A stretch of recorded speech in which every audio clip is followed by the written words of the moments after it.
Okay, so 25 minutes is the camera's limit. So we're going to try to finish this bad boy off and see if I can't stitch these together somehow and get them uploaded for you. This is going to be a long video. But I think where we left off was the Boker Kalashnikovs. I've got these guys, and I've told the story before, but I had an automatic Benchmade that broke, and I wanted an automatic ever since, and then I got my hands on these guys because I found out they existed after they'd been out for a long time, and of course, I had to have them. So these things have been fantastic carries. This one's seen a good bit more use than the black one just because I had this way before and I had far fewer knives to rotate when I got this one. But if you want an automatic and you can legally carry one in your state and you're on a budget, this is the way to go. Next up, this SOG multi-tool. I don't remember what it's called, but this thing is not a bad little toy. Carrying it was kind of uncomfortable. In your pocket, shouldn't be a problem. In the waistband, it kind of sucked. But this thing has got a party piece. It's got an assisted open knife on a multi-tool. Like, I cannot tell you how delighted I was to find that, and it locks. I'm not going to carry a blade that doesn't lock on a multi-tool. Multi-tools are already bulky and kind of awkward to use. I've had them start closing up on me more than once when the blade doesn't lock. I am not about that life. I genuinely don't like seeing my bone before it fills with blood. No thank you. But the only real gripe I have with this one is just the bit driver. It can be really hard to get the bit out of there. If anything pushes down on this too hard, you ain't getting it back out. So if you're screwing something in and you press down on it pretty hard, guess what ain't coming back out?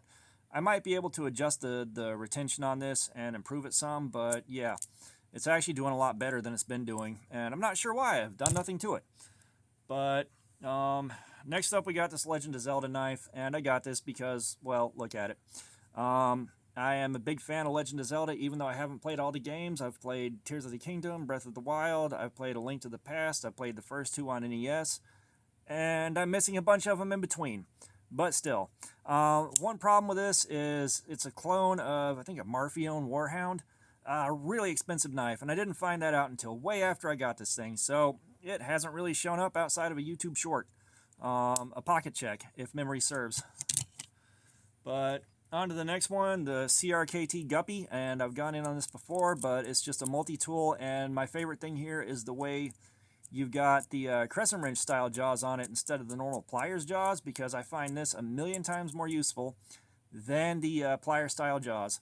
And of course you got your parts for the bit driver right here, you've got a light on it, and you do have a slip joint right here, but in this case it's not a bulky, crazy, awkward thing to use. It fits in your hand really naturally. It feels like a knife. Now, would I wail on it? No, not really. Would I do a piercing cut with it? Absolutely not. But for push cutting and drag cut stuff like that, yeah, absolutely fine. Next up, one of my Camillus lever locks, which goes back to that Manus gearhead.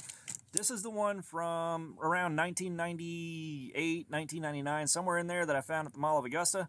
And this is kind of where, like, I struggle with Tanto ownership because I can't sharpen them worth of crap. This thing has been sharpened, and it needs to be stropped. But this is one of my favorite things I've ever found, and it's just off of that lever action, and I think it might have been the only lever action on the market at the time. I could be wrong. Camillus bought this design from someone else, and the ones that were made before this are worth a few $100s. I'm not sure what these are worth now, but the price was going up last time I looked. Here we have the Camillus lever lock, and no, so when I went to look for another one of these, this might not be the exact one I had. I can't remember whether I replaced this or not, but yeah, it's been a wild ride since I got my first one, and I think this is the same one, but I could be wrong. But while I was looking around at stuff, I found this one. They made an updated version with a bit of a better blade profile on thinner stock, AUS 8 steel, a bit nicer, everything functions a little bit smoother. However, the pocket clip is tipped down. I'm willing to make a concession for that. And this handle, like, it digs in like crazy wherever you carry it. Like, you got to have like cargo pants or something like that, a little bit looser fit for this to be a comfortable carry. However, it's a wonderful novelty and a wonderful, hey man, look at this. As I've handed it to people and they can't figure out how the hell to open it more than once. It was self-explanatory to me the first time I saw it, but that's just me. It seems like it would be obvious. Press this down. A lot of people just don't get it. Next up, of course, the Harbor Freight Icon knife. What can I say about it that hasn't been said? It's a direct clone of a Todd Begg, and or a Begg Knives, not a Todd Begg. He doesn't have that design anymore. But yeah, I had contact with Begg Knives in the comments of someone's video, and I checked their channel's legit. But yeah, it's not licensed, it's not greenlit, it's nothing but a straight ripoff. Disappoint. Olatan's T025, one of my favorite knives I own. This is also kind of up there with the Bug Out and the Growler V2 for quality of life and ease of carry. This thing carries so good, and I flame treated the titanium, and it's kind of showing up in the light, kind of not. I don't know what the deal is, but it just does not like showing on camera. So this is one that I've done modification on. I put a bead on it that, I put the Finding Nemo bead on it. And yeah, I love this thing. It is a fantastic little knife, especially when I bought it. It was 25 bucks for titanium.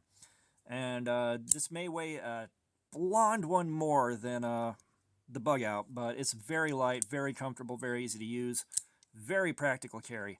Love this thing. I've got this and another larger one. These are the really crappy SAK knockoffs, and Bauer Agency Incorporated. I think I found this on the ground at a golf course. Sincut Crowley, bought it from Tim School O Fish. And this thing, it went through its review, carried well, cut well, did all the things well. The button lock operates nice and smoothly. The timing is good on it. Yeah, just a very, very good overall knife. And it's a good button lock.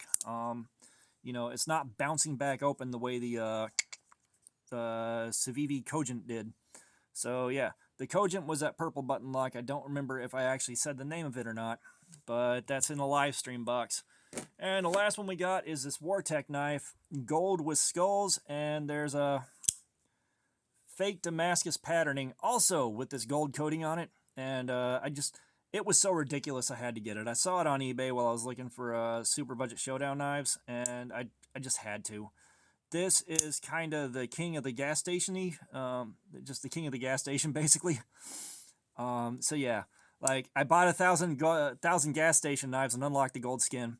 So that's the collection as it stands right now. Everything that is a folding knife that I could find between the bedroom, the boxes in the war room, everything else. I totaled up like 137 knives. So if I can stitch this together, it was a long video. If you have made it this far into it, thank you so much. You're far more patient than I would be with it.